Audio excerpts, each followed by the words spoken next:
Bom dia. Eh, Falando um pouco mais sobre mestres, professores, discípulos e essa relação que temos com quem nos ensina, com o nosso guia espiritual, é muito importante que a gente separe o ensinamento da pessoa que está ensinando.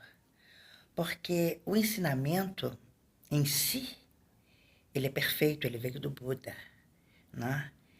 Tem um ensinamento que o Buda proferiu que se chama Kangyo, e tem o comentário sobre o que o Buda ensinou que se chama Tengyo, né?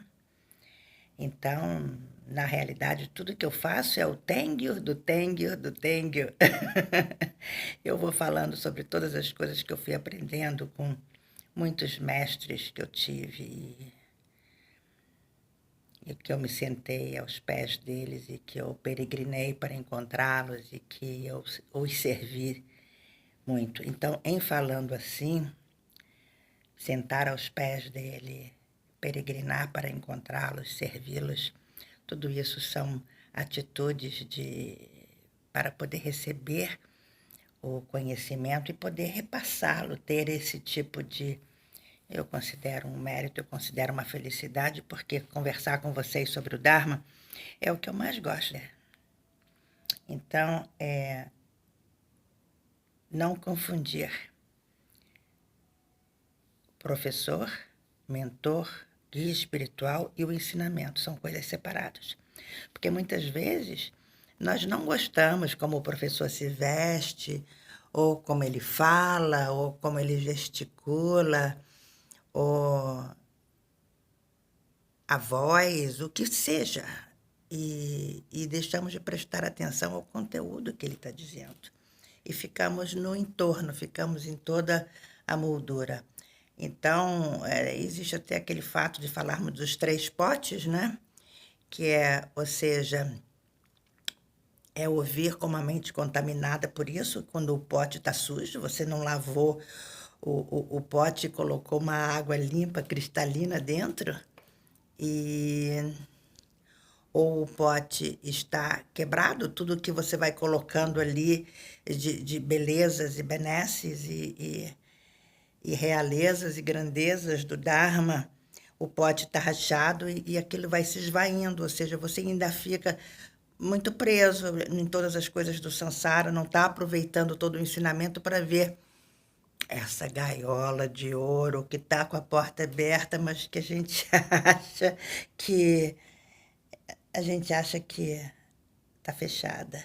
A gente não vê que a gaiola está aberta porque nós estamos enebriados pelo dourado dessa prisão do samsara tão glamuroso e, entre aspas, prazeroso, né? Como o Buda diz, é o mel no fio da navalha. Então, falei do pote sujo. Ou seja, você não está com a mente preparada para os ensinamentos, não é? Você precisa ter um pouco mais de renúncia, um pouco mais de bondade universal, um pouco mais de separar. Isso que eu estou falando. O mestre do ensinamento, o professor do assunto.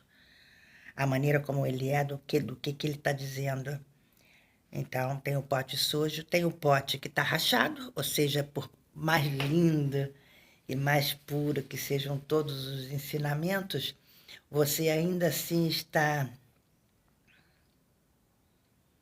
preso a tantas visões incorretas, preso a tantas atitudes de egoísmo e de alto apreço, que tudo que você vai recebendo vai escorrendo, você não retém o ensinamento. Que nem quando a gente está meditando, a gente fixa o objeto, a gente sabe como é o objeto, mas a mente vai para tudo que é lado, a gente não fixa, não sustenta o objeto da meditação. Isso também a gente não sustenta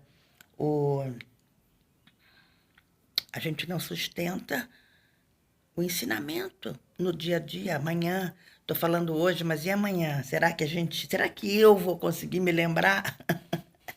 Que eu preciso ter mais paciência, né? Que eu preciso me dizer de novo e novamente que todos estamos no nosso processo. enfim. E tem o pote que está emborcado, né? Tá com a boca para baixo. Ou seja, por mais que você queira botar alguma coisa ali dentro, não vai entrar.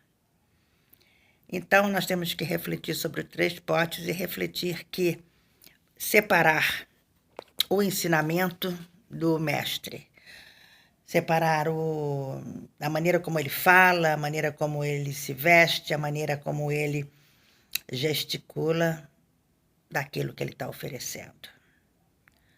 Essa é uma maturidade espiritual e uma maneira de dizer que o pote está ficando pronto para essa riqueza, o verdadeiro ouro, que são os ensinamentos do Buda de como sair dessa prisão de vida e morte repetitiva, samsara.